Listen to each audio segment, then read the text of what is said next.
When you examine Chapter 4 on the punishment of the offenders, we say that the main emphasis is basically on four areas, that being retribution, deterrence, incapacitation, and rehabilitation. And a lot of folks these days say that there historically has really been too much of an emphasis on retribution, to get back at somebody or somebody to have their just deserts if they're committing an offense. Now, some folks feel that we should really start to take a look at a more new emphasis, and that new emphasis being restorative justice.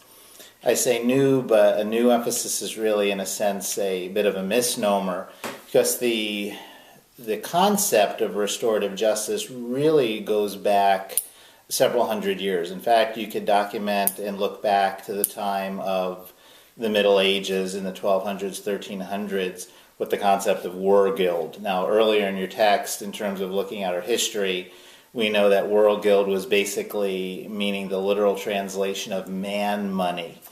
And that man money came about as restitution between basically warring clans. And rather than getting into disputes and basically having an eye for an eye where they would take it out on each other physically, they developed a system called Wergild, where if you went ahead and, let's say for instance, you stole someone's oxen or cattle, etc., that you would actually pay a form of money or restitution back to the person that you stole from.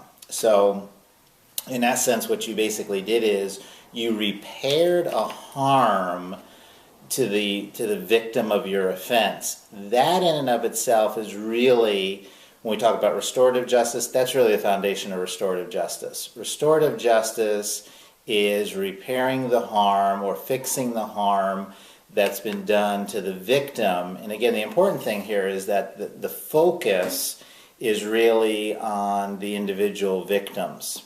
And who's involved in the process? Obviously, it's a process where the offender's involved, the victim is involved, and the community is involved.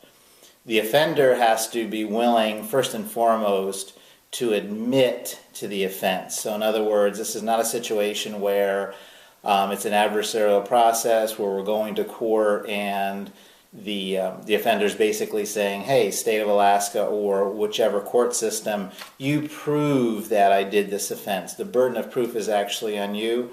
We're going beyond that. We're saying where the restorative justice process, right up front, the offender is admitting their guilt, they're admitting their transgression, their behavior, the offense that they committed.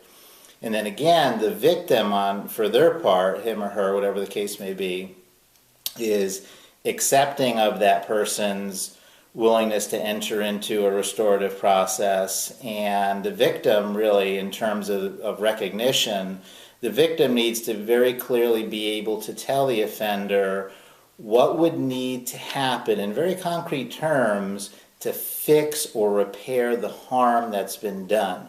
So the harm has not only been done to the victim, primarily to the victim, but the harm has also been done to the community at large. The community has suffered a loss just as much as the victim has suffered a loss, and the offender has essentially broken what we would consider to be a social contract at that point.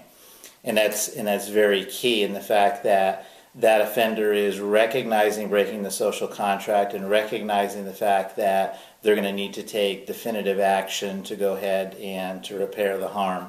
Now, that repairing the harm might be, of course, in the form of monetary restitution. That repairing the harm may be in the form of actually doing something physical for the victim, fixing something, repairing something, writing a letter of apology, in whatever way is determined by the victim that would fix or to some point repair the harm. Now, we may take a look at it or ask the question, is restorative justice, does it work in all cases? We can't categorically say it's going to work in all cases. Certainly it's been tried and it's been very successful with property crimes, even more serious property crimes. Some would question the applicability or the appropriateness to use a restorative process for, like, let's say, a serious assault, a sexual assault, a serious physical assault against another individual. Although it's been tried in the past, there are circumstances there where one may question, the appropriate of a restorative process.